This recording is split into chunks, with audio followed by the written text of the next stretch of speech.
Welcome back to another video. I am April Williams, a spiritual mindset life coach. I'm an ambassador for Christ and I'm a podcaster.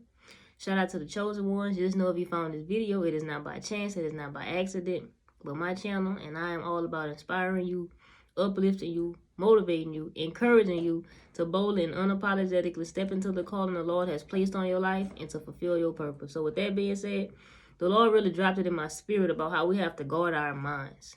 We have to guard our minds. And you know, a lot of times when let's say somebody tell you something negative and you just ignore them, it's like, okay, that's okay with people.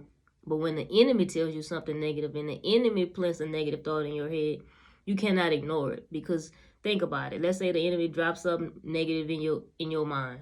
Okay, that's like him dropping one bomb and you ignore it. Okay, when you ignore it, you're opening up for him to continue to do so. So it's like, okay, he dropped that one bomb and you ignored it.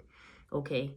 You didn't speak life into yourself. You didn't cover your mind. You didn't cover your spirit. You didn't guard your mind. You didn't put word on word. Whatever he told you, you didn't cover that with the word of God.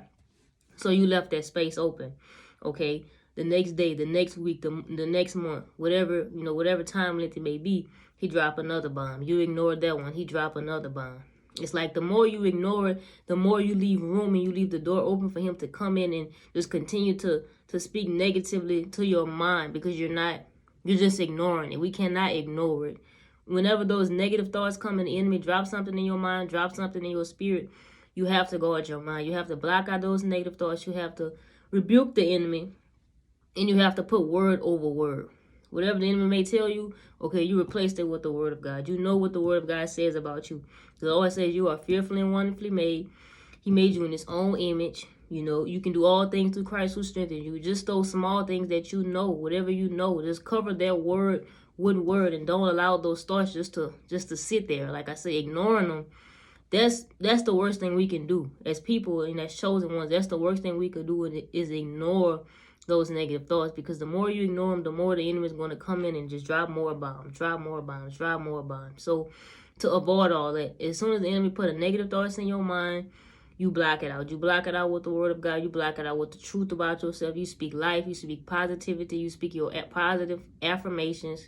I am worthy. I am good enough. I am blessed. I am anointed. I am a queen. I am a king. Whatever it is, those affirmations, you have to speak life over yourself. And you have to guard your mind. This is so important, because we all deal with and battle with, negative thoughts and stuff like that. And we feel like, okay, it's like people. If we ignore people, eventually they go away and they stop. But it's not like that with the enemy. If you ignore those thoughts, all you're doing is leaving the room open and leaving the door open for him to come and continually do it. The next thing you know, your mind is going crazy. You feel like you're going crazy in your mind, and that's because you left that door open. So like I say, y'all, it's so important for us to block out those negative thoughts, to put word over word, put the truth over those lies the enemy tell you about yourself, your life, your mission, about the God you serve, and everything else. So we have to block out those thoughts. It is so important. So I want to share that with y'all today. I hope y'all enjoyed this video. Y'all be blessed, and I'll talk to y'all on the next one.